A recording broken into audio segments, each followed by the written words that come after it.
On the blush of modesty. Your friend and I have had a conversation.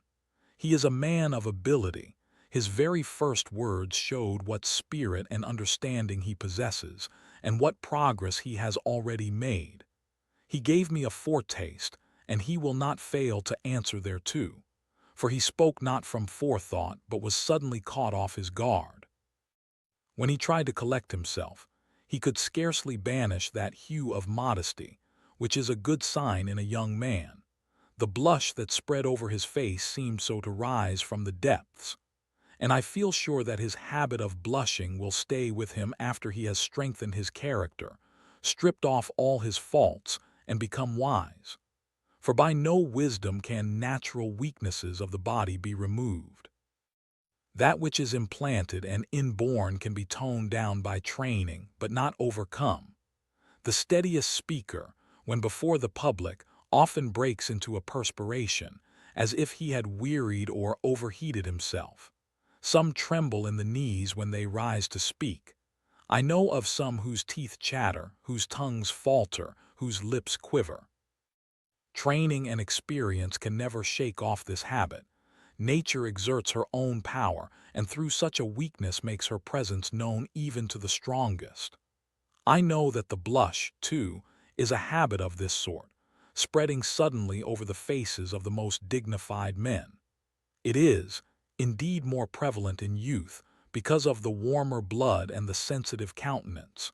Nevertheless, both seasoned men and aged men are affected by it. Some are most dangerous when they redden, as if they were letting all their sense of shame escape. Sulla, when the blood mantled his cheeks, was in his fiercest mood. Pompey had the most sensitive cast of countenance. He always blushed in the presence of a gathering, and especially at a public assembly. Fabianus also, I remember, reddened when he appeared as a witness before the Senate, and his embarrassment became him to a remarkable degree. Such a habit is not due to mental weakness, but to the novelty of a situation. An inexperienced person is not necessarily confused, but is usually affected, because he slips into this habit by natural tendency of the body. Just as certain men are full-blooded, so others are of a quick and mobile blood that rushes to the face at once. As I remarked, wisdom can never remove this habit, for if she could rub out all our faults, she would be mistress of the universe. Whatever is assigned to us by the terms of our birth and the blend in our constitutions will stick with us, no matter how hard or how long the soul may have tried to master itself.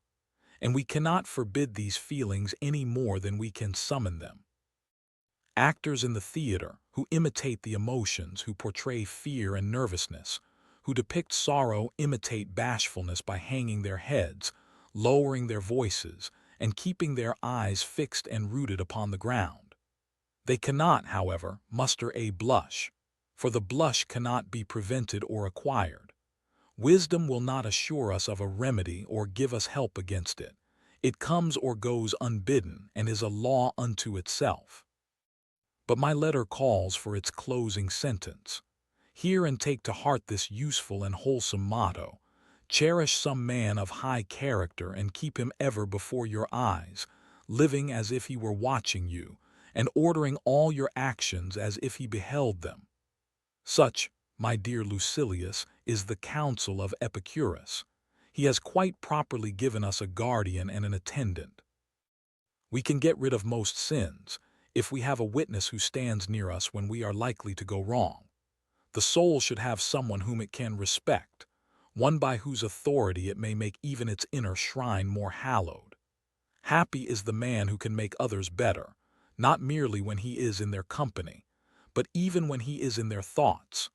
And happy also is he who can so revere a man as to calm and regulate himself by calling him to mind.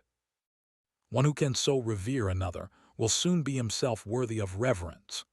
Choose therefore a Cato, or, if Cato seems too severe a model, choose some Laelius, a gentler spirit. Choose a master whose life, conversation, and soul-expressing face have satisfied you. Picture him always to yourself as your protector or your pattern. For we must indeed have someone according to whom we may regulate our characters. You can never straighten that which is crooked unless you use a ruler. Farewell.